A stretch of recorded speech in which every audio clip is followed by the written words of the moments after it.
There has been a systemic failure of the justice system for decades, a failure so profound and deliberate that it has shielded the wealthy and the powerful while abandoning those most in need of protection. The consequences of that failure are not abstract. They are counted in the lives of hundreds, maybe even thousands of women who were bought, sold, and trafficked for sex. This wasn't confined to one man, and it wasn't confined to one country. It was Jeffrey Epstein, it was his close circle, it was his powerful friends, and it was a system that allowed them to operate with impunity. The most disturbing part is that this didn't happen in the shadows without knowledge. It happened in plain sight, and the very institutions tasked with enforcing justice either looked away or actively participated in keeping it hidden. DHS detention facilities. In fact, there is a specific statute that authorizes both Republicans and Democrats to conduct oversight over facilities that house or detain immigrants. But no, the department refuses. So we're here in the Homeland Security Committee, and I'm sure the Republican majority does not like it when this administration undermines its own authority, its own statutory authority, to conduct oversight.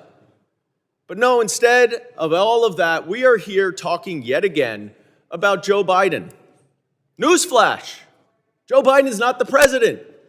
He hasn't been the president for 7 months. So if we are going to conduct oversight here, why are we doing it about the Biden administration when this administration is literally detaining lawful permanent residents and even some U.S. citizens? And it gets worse. It's not just those masked ICE agents. There are many FBI agents who are being called away from their duties to investigate terrorism, violent gangs, child trafficking, and other crimes in order to help ICE arrest and detain immigrants with legal asylum claims, nonviolent. That makes our homeland less safe, not more safe. So we should hear from FBI Director Kash Patel about how many of his criminal investigators are being taken away from their criminal investigatory jobs, keeping Americans safe in order to help round up non-criminal immigrants trying to immigrate the right way. Some of these detainees are being held in Bureau of Prisons detention centers that are unfit for convicted criminals to stay in. We should hear from Pam Bondi about how much of the department's resources are being used to detain these nonviolent, non-criminal immigration detainees. And while they're here, we can ask them about a very pressing question. What's going on with the Epstein files? Donald Trump promised to release them. Pam Bondi said she had the files on her desk and that she was going to release them in the name of transparency. Kash Patel has spent years railing against the FBI to release the files. Many of my Republican colleagues were banging on the table to release the Epstein files. But now, all of a sudden, after a months-long review, Bondi and Patel say nothing to see here, no evidence that any American would want to see about accomplices, co-conspirators, or other people involved. Yesterday, the Republicans voted against releasing the files. So what's changed? Well, we all know Donald Trump has had a relationship with Jeffrey Epstein. He flew on his plane, he hung out in parties, spoke highly of him. And now there are many people saying that Donald Trump is included in the Epstein files. In fact, there are reporters who say that there are videos of him with topless women. Elon Musk even confirmed that Trump is blocking the release of these files because he's in them. Pam Bondi says there's nothing there, but Donald Trump even acknowledges that there is evidence there. It's just not credible. It's made up. This is a Truth Social post from 9:43 this morning. It is an admission that Donald Trump is. When Congresswoman Melanie Stanbury delivered her remarks, she didn't speak in rehearsed platitudes. She spoke with urgency, almost like a prosecutor laying out charges before a jury. She reminded the chamber and the country that the impact of sexual violence extends far beyond the act itself. It strips people of dignity, It steals ambition. It robs them of their sense of self, of their identity, of the future they might have had. Survivors are left with scars they never asked for, and on top of that they often face silence from the very authorities sworn to protect them. The stories shared that day were not abstract statistics. They were raw, painful human accounts. Some of these women had battled in courts already, others were stepping forward for the very first time. And while each voice carried its own tragedy, together they pointed to something even more sinister, the existence of a structure designed to protect predators rather than punish them.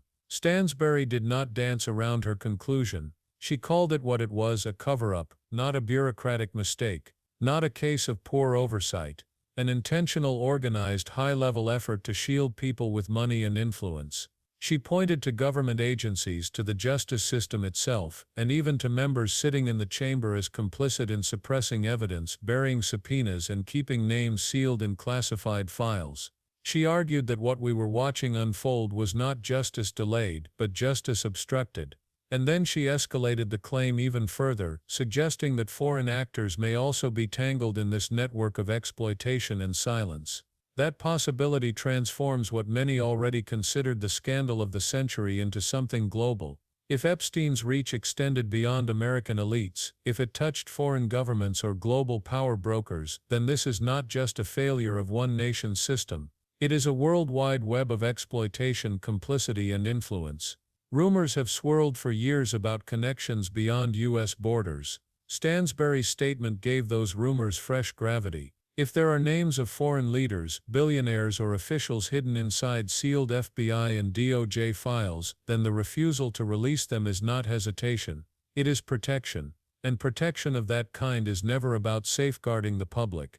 It is about shielding elites who believe they are untouchable. That is the heart of her warning. Silence in these cases is not accidental. It is not born of confusion. It is chosen. When subpoenas vanish into the void, when crucial evidence is sealed away, when victims are sidelined, these are decisions made to keep the truth from surfacing. Stanbury's point cut through the noise. Every time the justice system bends to spare the wealthy, it breaks for everyone else. And when the system breaks, it sends an unmistakable signal: survivors don't matter, but reputations do. Her line that this scandal goes all the way to the top is not just a dramatic phrase, it is a recognition of how deep power runs when left unchecked. If the documents in question implicate politicians, financiers, or even foreign dignitaries, then we are staring at a corruption so widespread it calls into question the very idea of accountability. Protecting those names means betraying the public. Shielding the powerful at the expense of the vulnerable is the exact opposite of what justice is meant to stand for. And when elites are protected, predators of every kind learn the same lesson: with the right amount of money, with the right connections, they too can be above the law. The sobering truth is that Epstein was not unique. He was not a one-off. He was a symptom of a broader disease, one where influence is currency, where silence can be purchased, and where institutions bend not toward justice but toward concealment. That is why Stanbury's vow to follow every subpoena, every bank record, every survivor's testimony resonated so strongly. It wasn't empty rhetoric, it was a recognition that unless every thread is pulled, the web will remain intact, shielding those who believe they are immune from consequence. And history is clear on one point: when no one applies pressure, the powerful always win. So we are left with an urgent question: will this be the time when the truth comes out? Will America finally face the full scale of Epstein's crimes and those who enabled him? Or will this follow the same script we've seen too many times before: loud outrage, followed by silence, followed by the slow closing of doors until survivors are once again left voiceless in the dark? For decades, victims tied to Epstein's circle have waited. They have been told to be patient. They have been told to trust the process. And again, they have been met with betrayal. If it happens once more, it won't just be another failure. It will be proof that justice in its current form was never built for them at all. And that is why this doesn't end inside courtrooms. Justice is not just about verdicts, it is about the weight of public attention. It is about whether people demand transparency long enough to see it through. When the public forgets, elites relax. When outrage fades, doors close. But when people continue to demand the release of files, continue to question why names remain sealed, continue to support survivors brave enough to speak, pressure builds, and pressure is the one force that has ever managed to crack through the armor of the powerful. That is why Stanbury's warning should echo far beyond that chamber. When she said, "This goes all the way to the top," she wasn't exaggerating. She was reminding us of what is at stake if silence wins. The truth is that the Epstein scandal is not about one man, it is about a system that enabled him, a network that profited with him, and institutions that chose to protect instead of prosecuting. It is about a culture of concealment, where the names of the wealthy remain hidden while survivors carry shame in public. It is about the decisions made in offices, courts, and political chambers to prioritize reputations over justice. It is about every associate who remains free, every victim who remains unheard, and every document that remains sealed. The fight for justice is not over. It has barely begun. It exists in the files still locked away in federal buildings. It exists in the bank records tracing money that flowed through offshore accounts. It exists in testimonies yet to be made public. It exists in whether leaders are willing to defy elites and expose them. And most importantly, it exists in whether ordinary people keep paying attention once the headlines shift, because predators thrive in silence, cover-ups survive in darkness, and systems built to protect the powerful depend on the rest of us looking away. So the real question now is this: will this scandal finally be the one that forces change? Or will it be another name on a long list of cases where outrage burned bright and then disappeared, leaving survivors to fade with it? Melanie Stanbury's words demand an answer. She reminded the country that this is not just about past crimes, it is about what kind of justice we allow in the future. If silence wins again, the cycle continues. If pressure holds, if truth is forced into the open, then maybe, just maybe, survivors will see accountability for the first time. And that is why the responsibility extends beyond lawmakers, beyond courts, and beyond any single institution. It extends to the public. To every person willing to demand answers, to every viewer who refuses to forget, to everyone who insists that sealed files be unsealed, that hidden names be revealed, that survivors be given more than condolences, they be given justice, because at the end of the day, the truth will not come out by itself, it will only come out if people refuse to look away,